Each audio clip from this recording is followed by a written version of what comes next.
Thank you, sweetie. Hello, and welcome to the Coffee with a Curator. This is my first one ever, and they're scraping the bottom of the barrel, I think, now with curators. I'm married to a curator, so I think that's what gets me into this game. But I'm happy to share with you some of the fun things that Salvador Dali has done over his long career to promote himself, to use what we call mass media to such an extent that no other artist before him, or even really arguably since, has done.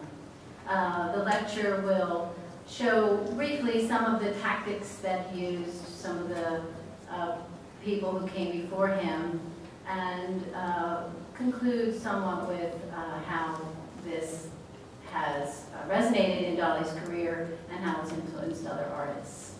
And I have some YouTube clips, which I will endeavor not to screw up. I think we have it under control, but they're really worth seeing because there is nothing like, you know, when you're talking about Dali and self-promotion, to actually see him and hear him because he is a master showman. So I shall begin with all these fun toys with a quote. Each morning when I wake, I experience again a supreme pleasure, that of being Salvador Dali. And here's seen walking an anteater on the streets of New York. So sort of sets the tone for what comes. And a little bit of fame and fortune. And I'll go back to these two because Fame is a wonderful photograph of Dali by Philippe Halsman, in which he has superimposed Dali's face and likeness of his eyes and mustache on the Mona Lisa. So Dali is saying, you know, he is as famous an icon as the greatest icon in art. And here he is unabashedly embracing what results from that fame. He was somewhat slandered, not slandered, that's the wrong word, but he was criticized for being interested in money. And he was given an anagram called Avida Dollars, which means hungry for money, by a person who was very important to him in his career, Henri Breton, but it didn't deter him. And just briefly, before Dali, there's three artists I want to talk about. Gustav Klimt, who, when this painting was shown, this masterpiece of his called The Painter's Studio, he expected it would be included in an exhibition, very important exhibition. Fully expected this. It was turned down. And in response to that, he decided that he would build his own exhibition hall and exhibit his own work. Unfortunately, people did not go to his exhibition because they were going to this other, more popular one. But nevertheless, what he did is to set a precedent for artists to come to stage their own exhibitions. Never done before. This self-promotion, this man's drive to get his work seen, allowed other artists to do this, and now it's common. Monet. Of course, we think of Monet as a very popular artist today, but he was quite successful in his day. And even though he gave the impression that he painted in this way, very right in the landscape without any retouching, he actually did retouch and correct his work. And, but he was also quite interested in saving his clippings and promoting this myth of himself as this type of artist. And he was also, fortunately for him, in his lifetime, very successful. So, this person says, when I was a child, my mother said to me, if you become a soldier, you'll be a general. If you become a monk, you'll end up as the Pope. Instead, I became a painter and wound up as Pablo Picasso. I show here in such a fun photo, it's dressed as Popeye. But that quote, if those of you who know Dalí, and those of you who don't, will see it echoed somewhat in this quote by Dalí. At the age of 6, I wanted to be a cook. At 7, I wanted to be Napoleon. And my ambition has been growing steadily. It's good to hear that get a laugh, because that is one of Dalí's tactics here. Now, how is Dalí different? This is a huge thesis, but I'm going to. His lifelong attraction to commercial media, such as popular film, advertising, photography, everything that he engaged in, was motivated by a desire to bring the surrealist vision, and even more importantly, his own vision, to as wide an audience as possible. So this is a justification, if you will, for why he promoted himself so vastly. He also said in an interview that, God willing, will work. The painting, the clowning, the showmanship, the technique, everything is only, this is Dalí's manner of speaking, only one manner to express the total personality of Dalí. So for Dalí, it was all, everything, the showmanship, the clowning, the antics, and his amazing technique was the whole package of being Dalí. So, here we go.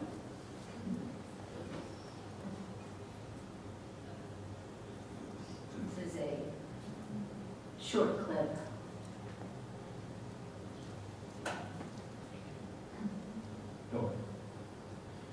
Salvador Dali is a self-confessed genius with an ingenious flair for publicity. An internationally renowned modern artist. He's also designed fur-lined bathtubs. He's lectured with his head enclosed in a diving helmet. And he claims that at the basis of his ideas are, as he puts it, cauliflowers and rhinoceros horns. He paints like this. Here you see perhaps his most famous work. It's called Persistence of Memory. In contrast to this dreamlike picture, here is Dalí's surrealistic commentary on the horrors of war. It's called The Face of War. And now an example of Dalí's latest phase, the crucifixion, showing his current preoccupation with religious subjects. Now let's try to find out some more about the enigma of Salvador Dali. Dalí, first of all, let me ask you this. You're a remarkable painter, and you've dedicated your life to art. In view of this, why do you behave the way that you do? For example, you are filled to the roof with cauliflowers.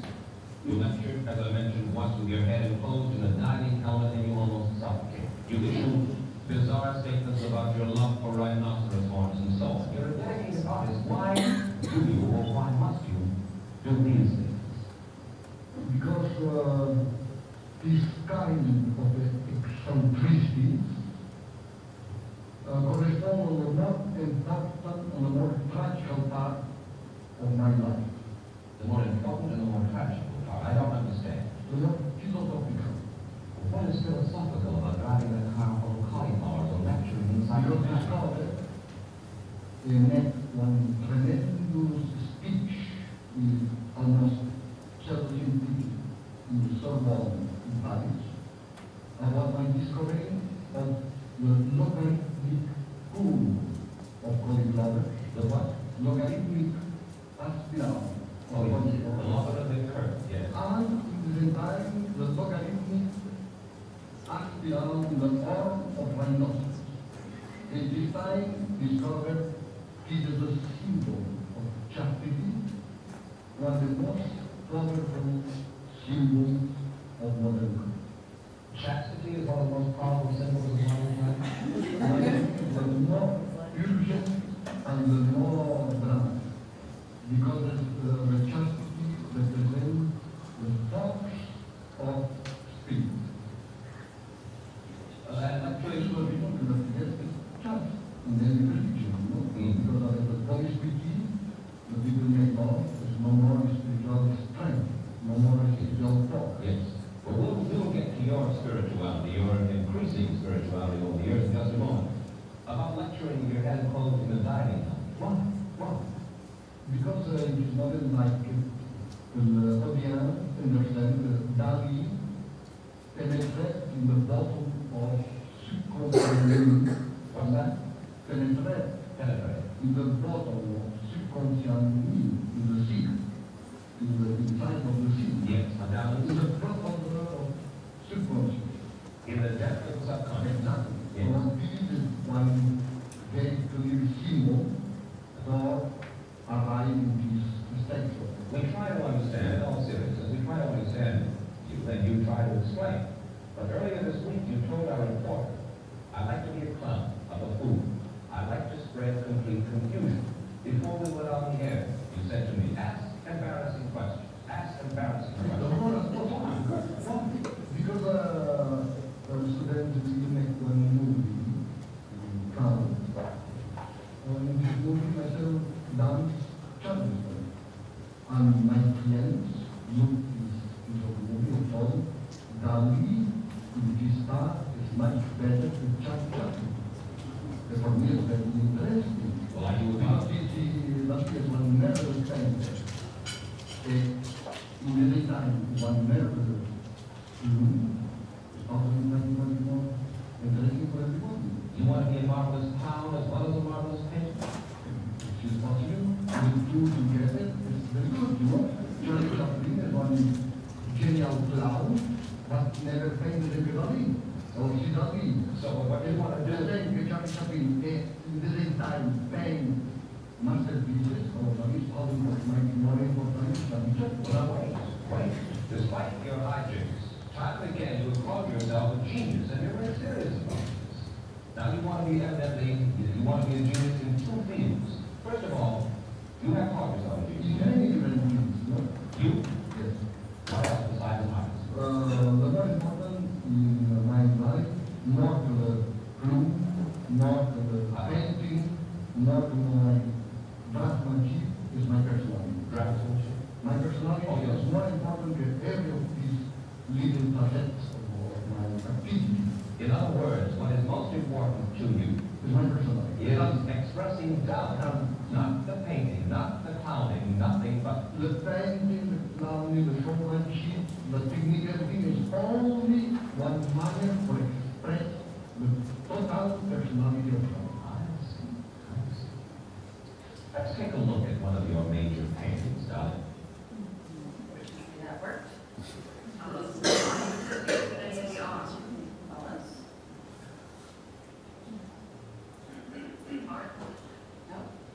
Yes. Would you ever have been seen on television? Are you a boss? All right. Now we get back to the PowerPoint, which is here. Sorry.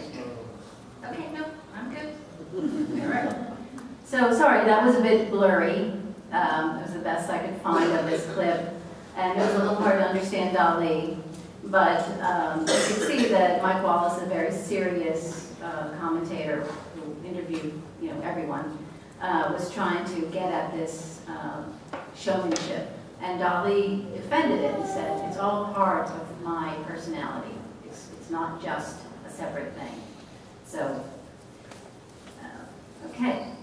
Moving on to his tactics for self-promotion. Poster designs. As a young man, Dalí was growing up in the cultural mass media age, so he was able to do posters for local festivals, and this is something he did when he was 17 years old. Appropriation of mass market images, another technique. Here is an ad for mustard plaster type of bandage. You can see this figure, this, right here. And you'll see that he's taken it, and actually this is the painting, which is in our collection, Surrealist Poster, and it was used as an ad. So an ad for mustard plaster became an ad for a Dalí exhibition. The World's Fair, which we'll talk about in a little bit, had these symbols, the trilon and the perisphere. The trilon is the, I don't know if I can reach the tall, pointy object, obelisk, and the perisphere obviously is the globe. And Dalí appropriates them to be symbols for himself in this, again, the cover for an exhibition. This is a wonderful image of Shirley Temple. I'm going to find my notes on it because he says, he takes this image of this very young and innocent Hollywood figure and shows the dark side of Hollywood. And at the bottom of the painting, there's a trompe l'oeil label, little label, that says, Shirley, at last, in Technicolor. Controversy, obviously, if you know Dalí. I spelled that wrong. Lovely. That's one of my techniques. Hopefully that's the only one in here. It's a little hidden Easter egg. He engaged in controversy in a number of fields, obviously in his behavior, in his artwork. This was an early example from 1929 where he did a drawing called The Sacred Heart, which had the words on it, "Sometimes I spit with pleasure on the portrait of my mother." And this little work had the effect of not only displeasing the public, but causing a 5-year rift from his family, from his father in particular. Hidden Faces, this is another thing I want to read, the dust jacket. It says, it's filled with raciness and the shocking unconventionality which this artist's strange genius seems always to manifest. This was a novel, Dalí's only novel. And you can see images of swastikas and so forth. And a little bit later, well, several decades later, he created this painting which illustrates a moment in the book. And excuse my discussion of this in the audience, but this is a painting called Hitler Masturbating. So you can see that he did not shy away from controversial topics. Iconic imagery. Now, Dalí is filled with iconic imagery, his artwork. Our docents talk about it all the time, the images. But the most iconic of all, and a good example, is his persistence of memory. And Gala said when she saw it, no one can forget it once he has seen it. And Dalí said,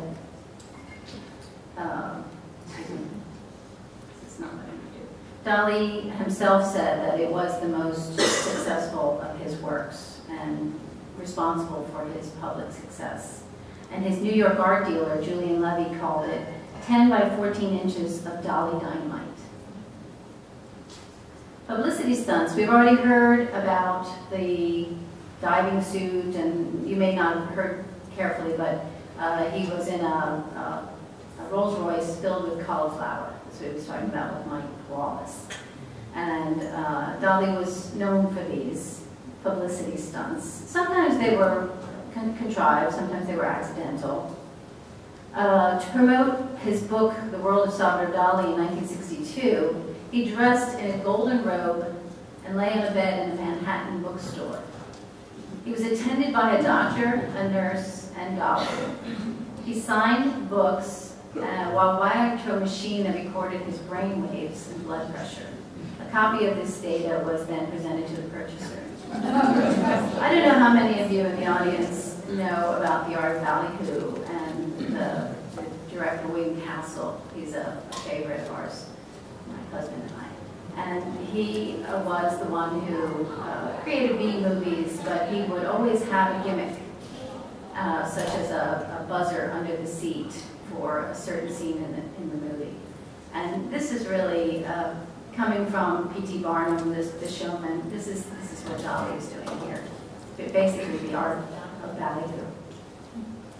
The diving suit incident, which many people deride, was actually for a serious lecture that he was giving.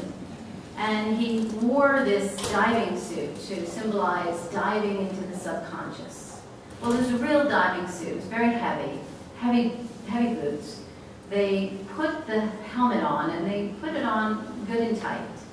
And in the process of walking out to give the lecture, he was feeling faint. He couldn't breathe well in the diving helmet.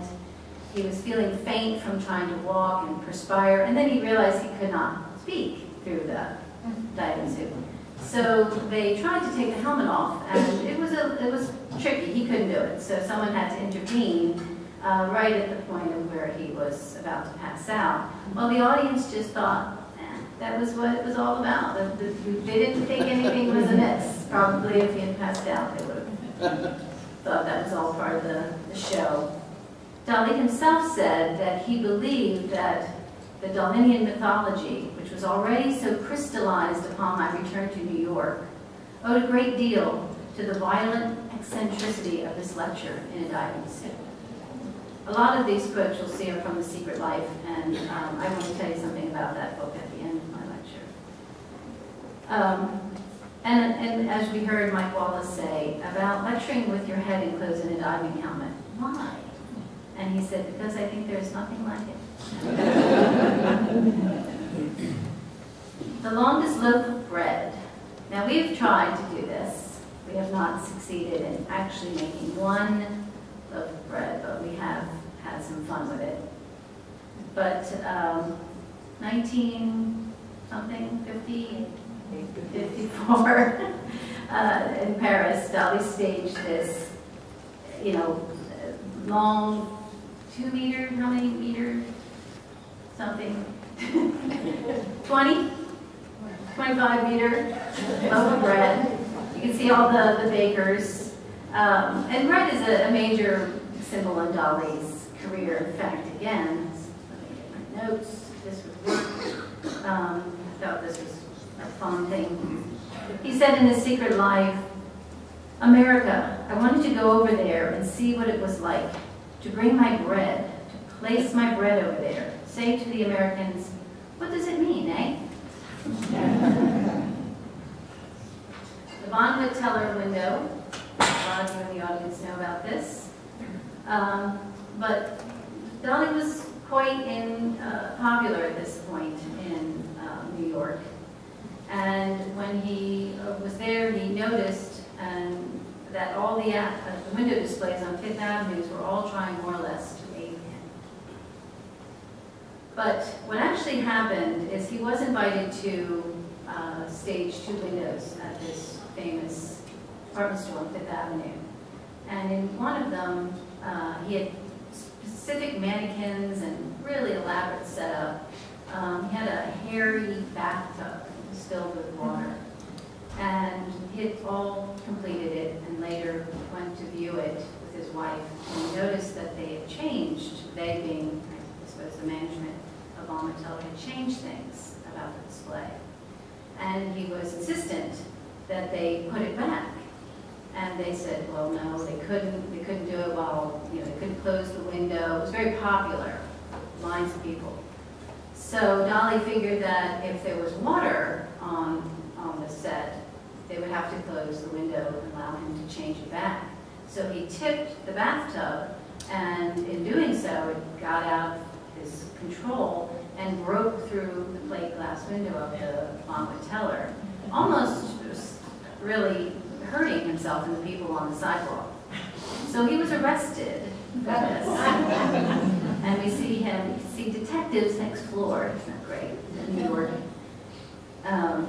He was arrested, and the judge said, the judge said that an artist should have the rights to his own art, and therefore he was acquitted. At the same time, had a lot was going on at this time. He was preparing for an exhibition at the World's Fair called The Dream of Venus. And this was in an area of the World's Fair where there was the naughty sideshow. And this is really a wonderful story. But just to tell you a little bit about it, the presenters wanted to first have all the surrealists there, but then they realized that Dalí was the big crowd pleaser. So they gave him this space to create. And inside of it, there were mermaids and tanks, and the outside is a shell with the Venus de Milo, and it's like an underwater exploration. And there was partial nudity. Dalí had become super popular, and almost all his works sold out at an exhibition that was happening at the same time because of all the publicity that he got with Von Teller stunt. Now that wasn't something he did necessarily on purpose, but nevertheless. So he was just really popular right now. He brought to this one of his patrons and this rubber baron, W.M. Gardner, for financial backers.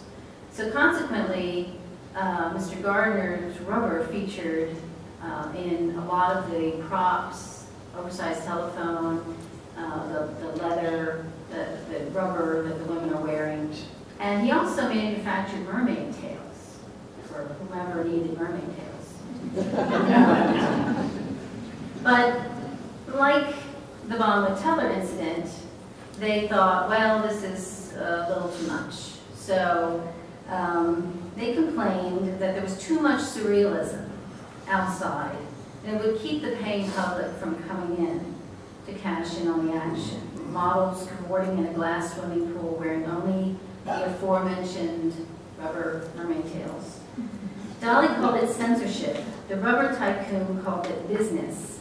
And with only 8 weeks to produce his pavilion, Dalí pressed on with his ideas for a sensational, sex-saturated scenario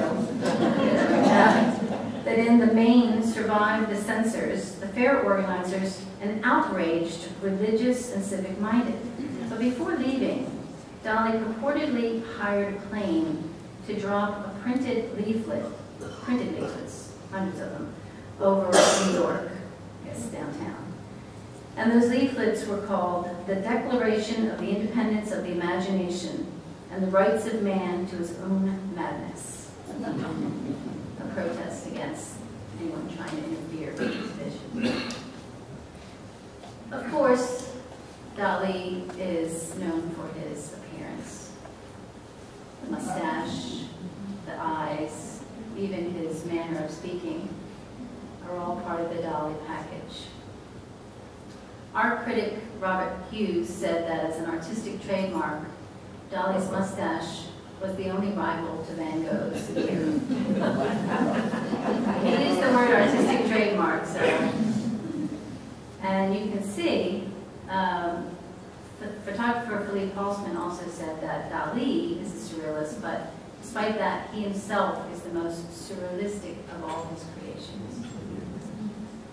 And it's come to our attention over the years that whenever there's a major exhibition of Dalí, the image on the left is in Japan, at the top is in Atlanta, at the bottom is at Pompidou, which just closed. These are all major exhibitions by Dalí, and this one in Philadelphia in 2004. They all have to say Dalí and show this iconic photo by the photographer Philippe Halsman, and everyone knows what it is. It's a little telegraphic sign for what's inside. Well, humor, hopefully I have not dulled any of that, but when you hear Dalí speak, when you see these antics, you get the sense that there's humor, and humor is a great form of showmanship. And in collaboration with Philippe Halsman, Dalí produced this incredibly wonderful book called Dalí's Mustache. And it's not just the photos, but the setup for each photo. The one in the beginning with the paintbrushes and the dollar sign with his mustache. The question is, Dalí, why do you paint? And the answer is because I love art. So, and, you know, it's ironic. So the book is filled with wonderful humor. And then Dalí himself said, "It is not necessary for the public to know whether I am joking or whether I am serious, just as it is not necessary for me to know it myself." And this is Dalí Atomicus, one of the famous works, not in the Mustache, but I think it's funny. The cats probably don't. Dalí and Gala. Now, those of you who don't know who Gala is, she was his wife, and they met in 1929 and stayed together through each of their lives, through her death in 1982. Here's a lovely photo of them. They don't always look so nice. And another one. But really, she was the person who turned Dalí around, set him on a course in many ways, but also initially was his business partner. According to Dalí, she made his worldwide success. And there's a little thing I want to read to you. Am I doing okay with time? I have no idea. Gala, this is early on, and we think of her, those who know her, as money hungry in some respects and pushing him into business that may not be as sound as we like. But he said that her fanatical devotion, she was convinced of the soundness of my inventions. I'm going to read you a couple of his inventions early in his life. She was convinced that, and she would start out every day after lunch with his projections under her arm, his inventions, and begin a crusade on which he displayed an endurance that exceeded all human limits. And a couple of these inventions are, I invented artificial fingernails made of little reducing mirrors in which one could see oneself. He invented not that these came to light, he invented transparent mannequins for the show windows, whose bodies could be filled with water, in which one would put live goldfish to imitate the circulation of the blood. Kaleidoscopic and spectral spectacles through which one could see everything transformed to be used on automobile rides when the scenery became too boring. Now, Dalí did create a lot of interesting objects. Those were among them. In print. This is Dalí on the cover of Time magazine in 1936. He was 2 years old. It's a big thing for him. He didn't know how big. He thought it was just a little magazine, and then he found out that it was one of the most influential at the time magazines in the world. And Dalí was listed in Time magazine's, they did a retrospective 90 years of Time cover stars, the celebrities who defined a century of entertainment. Curiously, he was number 124 out of 145, and I just had to look. Picasso was on the theme of Dalí and print magazines, there was an exhibition in 2008 in Pujol, which is in Spain, which featured 74 magazines. Dalí created covers, ads, illustrated his own writings, and that of others, including his own newspaper.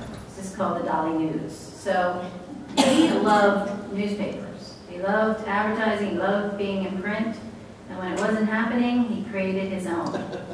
And it even has an ad, it's a terrible reproduction, for a product called Dalí-related.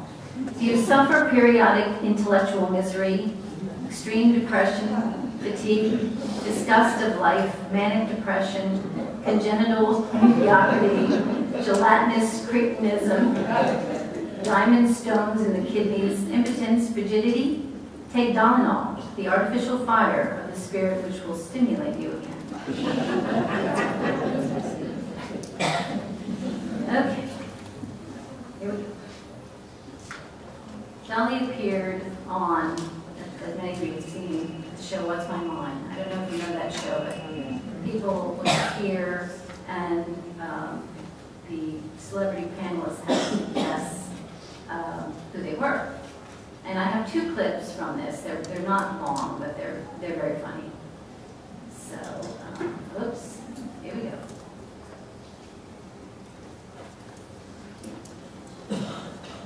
Performance. Yes. Would you be considered a leading man? Yes.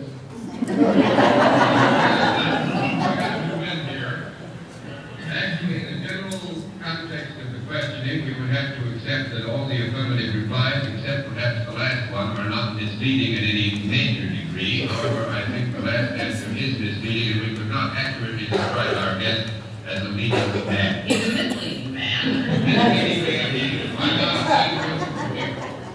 Have you achieved eminence in some field other than television? Yes. Would it be the sort of exploit that might possibly reach the front page of a newspaper? Yes. Is it an exploit that's been on the front page of the newspapers within the past couple of weeks? No. 2008 to go, Ms. Giljohn. Do you imagine that we're blindfolded because one or more of us would recognize you at sight? Yes. Hmm? Yes. Yes. Are you accustomed to appearing before audiences? Yes. When you appear before audiences, do you ever wear less than you're wearing now? When you appear before audiences, do you ever wear less than you are wearing now? I would say that under certain specific conditions, it is not impossible that our guest would wear less than is being worn now. It is not necessarily germane to what it is we're trying to write. Is that a yes? Is it possible that we have not yet struck upon the major thing that our guest is famous for? That is very possible. He is still maintaining that he's a performer. Well, yes, in the degree that he was asked if he had anything to do with the arts, and then was asked if he was a performer in that large context, we would have to accept that he was indeed a performer.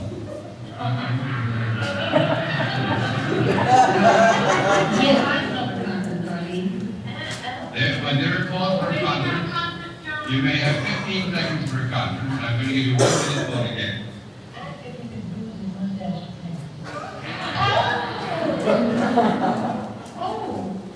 Have you a mustache that is rather well known? In fact, could you be almost caricatured just by that? Yes.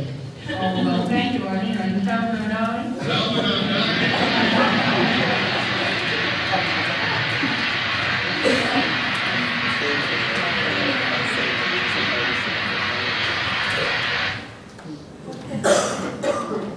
It's very funny to watch the whole panel try to guess as he answers mostly yes to everything that he's asked. And the poor host tries to actually guide them to the right answer.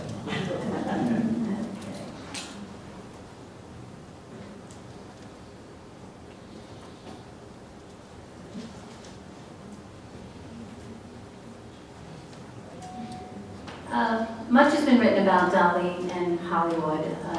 This was obviously the place, America, and the area where he could really take his message to the masses. He believed, and his imagery, in fact, is very, very suited, he believed this, to the cinema, because it was able, more than any other medium, he thought, to capture his dream imagery.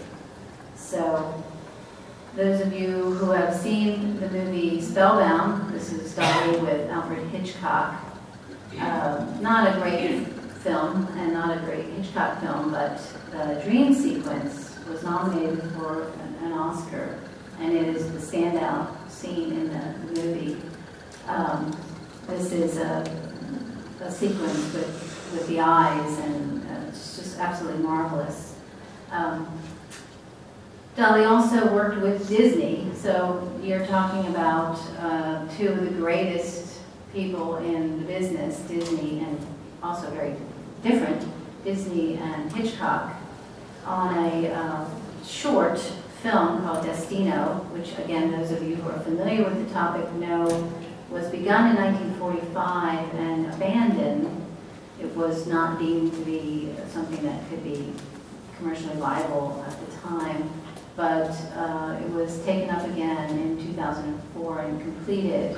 And it's absolutely marvelous little 6-minute short showing Dalí's double imagery and the story of a ballerina and a baseball, love story between a baseball player and ballerina. If you hear it more than 10 times, you might go crazy because the song is very repetitive, but still, it's lovely.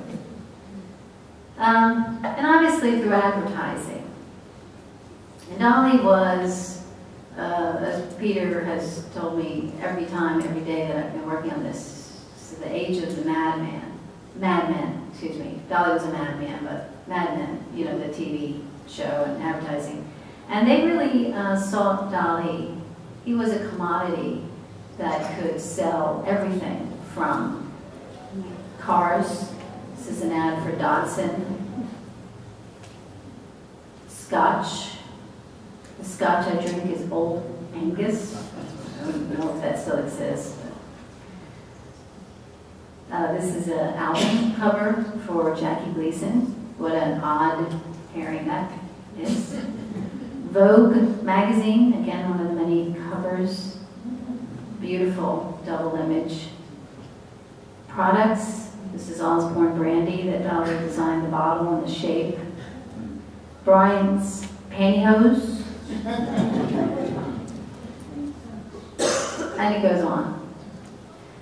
For a television commercial in 1967, Dalí sat in an airplane alongside Whitey Ford, who was a New York Yankee pitcher, proclaimed the advertising campaign slogan of Braniff Airlines in heavily accented English.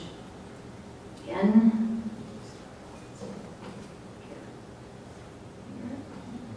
Oops.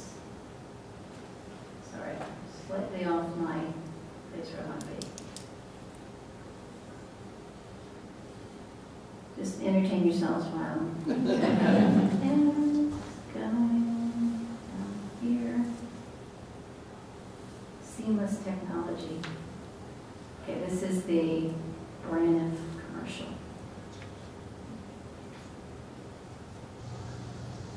Don't you think a knuckleball is much harder to throw than a screwball? No, Whitey Ford and his new friend Salvador Dali always fly Braniff. They like our food, they like our style, and they like to be on time. Thanks for flying Braniff, fellas. When you got it. Go. Tell him, Dalí, baby. I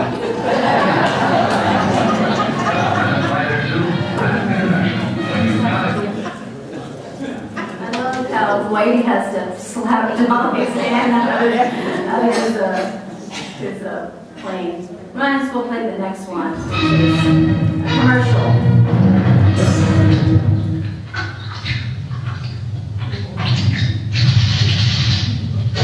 Je suis fou du chocolat Lambert. Okay, now pause. Oops, that's our last. That's, no. Isn't it entertaining to be, sorry. Pause. That's it. The next thing up. Okay. Peter's probably just cringing back there. London. Okay, Dalí and celebrity. I'm just going to show you some photos because it speaks for what it is. But obviously, Dalí attracted celebrities. He was a celebrity, and he was, somebody that people wanted to be seen with. This is Ed Sullivan.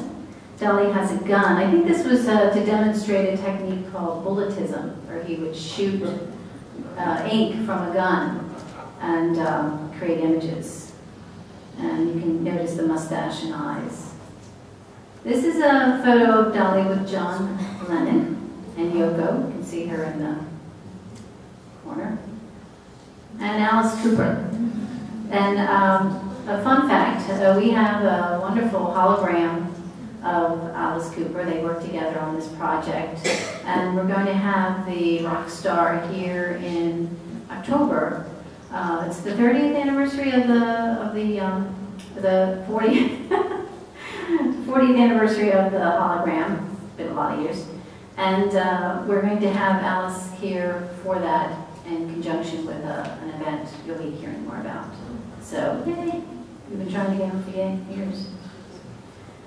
Now, Dalí called attention to himself in such a way, this is a quote from Art News, as to blur the distinction between what an artist makes and what an artist does. This is kind of the summing up of this talk. His legacy, these are quotes from artists. Dalí is obviously the model for later artistic production, especially Warhol, and this has been quite a lot of scholarship was written about this. And we had an exhibition of Warhol, and probably will again. They had their own club, did Warhol and those guys hang out together when he was in New York? Yes, they did. You know, Warhol had his own place, factory, and Dalí had another place that he hung out at the St. Regis, but they socialized and had the same kind of strange hanger-oners. It's impossible to look at contemporary art now and not think of Dalí. This is a quote by Mike Kelly. This is Warhol and Dalí just humbly spending the afternoon together.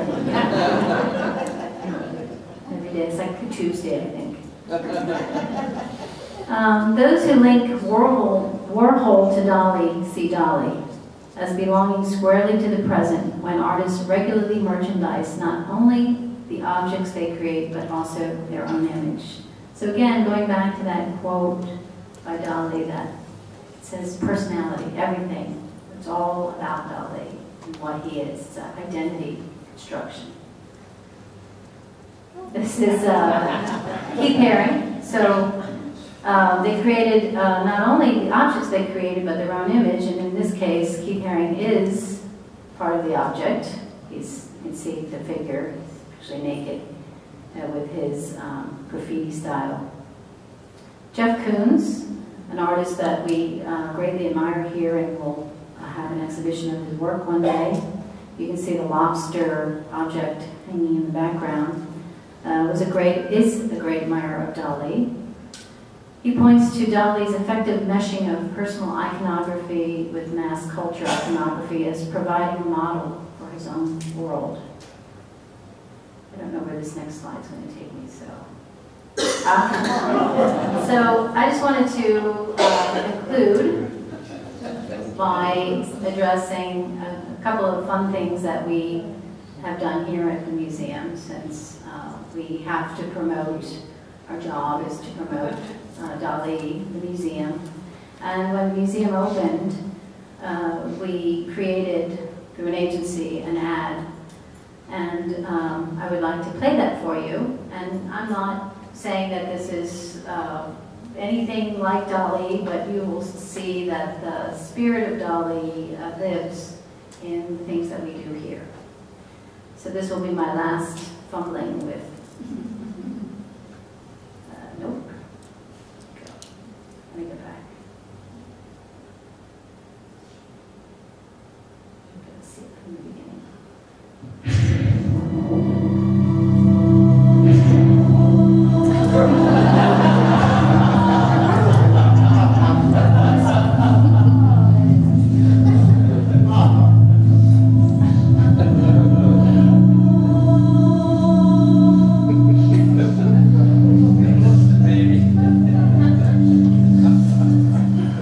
The new Dalí Museum has arrived. See it now.